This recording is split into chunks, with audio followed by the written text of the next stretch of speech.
So yan guys, oh. Ang ganda ng view. Yan, paakyat pa kami guys. Ito kasi si Harvey, plano kasi siyang magtanim ng mga punong kahoy. Napaisip niya dito kami pupunta. So ganda namang yung kanyang naisip. So kahit pagod o kahit ang daming pawis, kinaya namin para ayan. Na kami ng matinding pawis. Matinding pawis daw si Sir Harb. Hot spring? So yan. Habal-habal na. Oh. Kaya tayo guys, konti lang ingat dahil pag isang pagkakamali lang, bagsak ang kalabasan mo dito. Oh yan, oh. Mahaba. Yan. All we do is Ayan guys, paki-subscribe naman dyan. At huwag nyong kalimutan na pindutin yung button bells para mas ma-update pa kayo sa aking mga video susunod na upload. So medyo may mga guys, may puno dito na nabagsak siguro sa lupa. Ayan, oh. Pasensya na po, tabi-tabi lang po. Ayan, nahirapan na silang dumaan.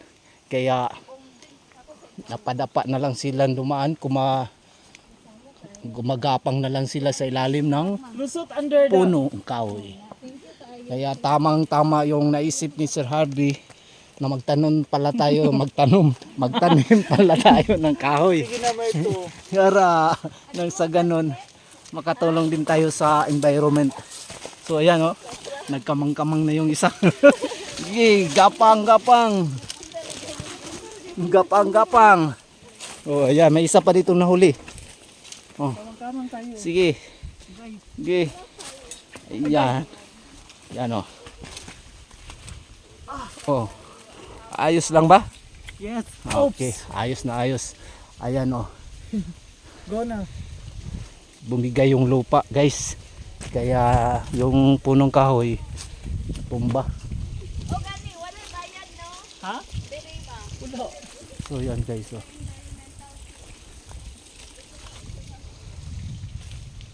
Ang hirap talaga guys, pero ito yung natripan namin eh. Ito yung trip namin eh. Sa dami-dami ng content na dapat nating gawin, dito pa yung napaisip ni Sir Harb sa lugar na to.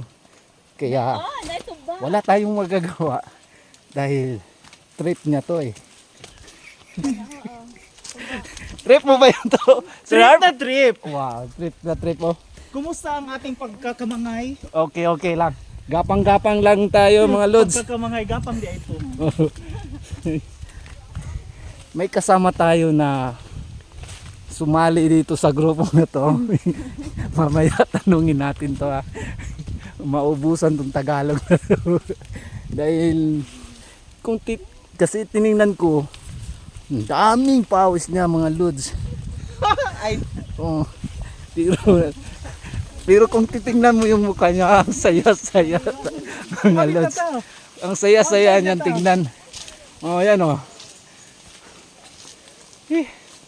Malapit na daw kami sa aming pupuntahan. Sabi ni 1/3. si Harvey. Uy, 1/3 pa rin eh. Ay, Na. dili. 1/3 na lang kulang. Oh, nasa 2/3 na ta. 2/3 na lang daw. Kumbaga, lampas na namin ang kalahati. Sa duha, So, usan na lang ang kulang. ibig sabihin ni Sir Harv, Malapit 2/3. Ibig sabihin ng 2/3, na. Malapit. lampas na kami sa kalahati. So ayan, oh. Nagumpisa na sila sa pagtagalog dahil alam naman nila na marunong silang magtagalog eh. Naiya lang to sila. Mamaya tanungin natin sila kung mahiya ba to hindi.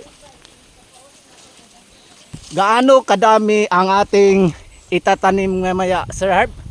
Magtatanim tayo ng 150 seedling. Wow! 150. So, biruin nyo, Lods. Biruin nyo. 150 seedlings ang aming itatanim ngayon. Sobrang dami. Sino bang hindi ma-appreciate doon na naisip niya na nagtanim siya ng mga Narong falls oh. seedlings, sampunong mga kahoy dito sa bundok, guys. Yan mga Lods, so kasama ko yung mga leading lady dyan. Sila daw ang maghuhukay ng lupa. Kami naman ang magtatanim ni Sir Harm. Ano? Oh. Yun na yun. Yung mga ano? Yung mga sounds na yun? Muna yun. Ano yun? Oh. Ha? Ano inanap mo, ma'am? Sili. Sili? Wow. Naa pero wala kay kuan. Da ay daghan diri oh. Asa? Ay oh. Paborito na to. Unsay dapat silian sa sili? Ang kuan. Bantay kay nakuan ka.